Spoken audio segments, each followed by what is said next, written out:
कुमाऊं के पहाड़ दिन में जितने शांत दिखते हैं, रात में उतने ही जागते रहते हैं। कहा जाता है कुछ रातें ऐसी होती हैं जब पहाड़ बोलते नहीं, फैसला करते हैं। और आज की कहानी उसी रात से शुरू होती है। आप सुन रहे हैं समझू सच का भार, भाग पहला। वह रात जब पहाड़ चुप हो गए। उस रात हवा चल रही थी लेकिन पेड़ों की पत्तियां नहीं हिल रही थीं। कुत्ते बिना वजह रो रहे थे और गांव के बुजुर्ग अपने अपने दरवाजे कुछ जल्दी ही बंद कर रहे थे, क्योंकि पहाड़ों में माना जाता है जब ऐसा सन्नाटा उतरता है तो कोई साधारण बात नहीं होती। यह कुमाऊं का एक छोटा सा गांव था।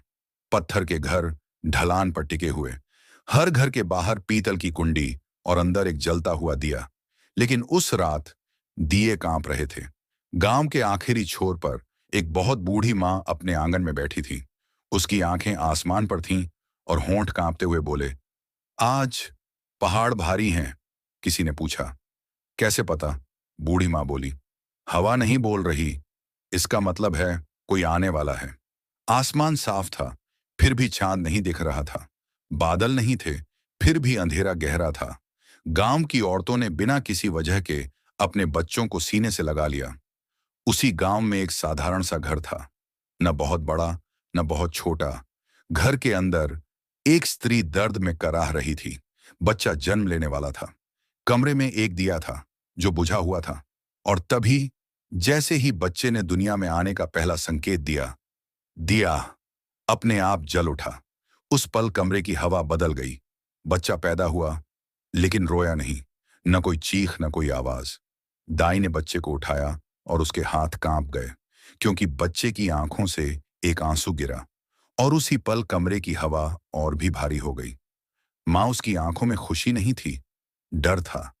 ऐसा डर जो मां बनने के बाद कभी नहीं आता। धीरे धीरे खबर पूरे गांव में फैल गई। लोग दरवाजों के पीछे से फुसफुसाने लगे, बच्चा रोया नहीं, ये जन्म साधारण नहीं है। उस रात न मंदिर की घंटी बजी, न कुत्ते भौंके। पूरे गांव में ऐसी खामोशी थी जैसे पहाड़ सांस रोके बैठे हों। भोर होने से पहले एक और अजीब बात हुई।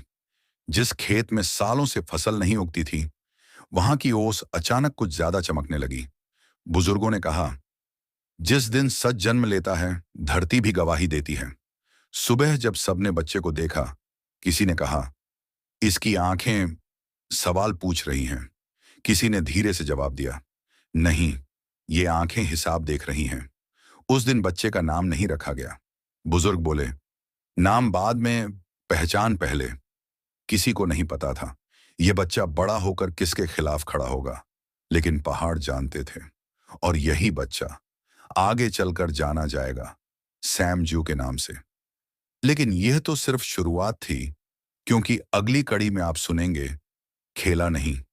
कहानी अच्छी लगी कृपया कमेंट करें ताकि हम इसका अगला भाग जल्दी ही अपलोड कर सकें। धन्यवाद।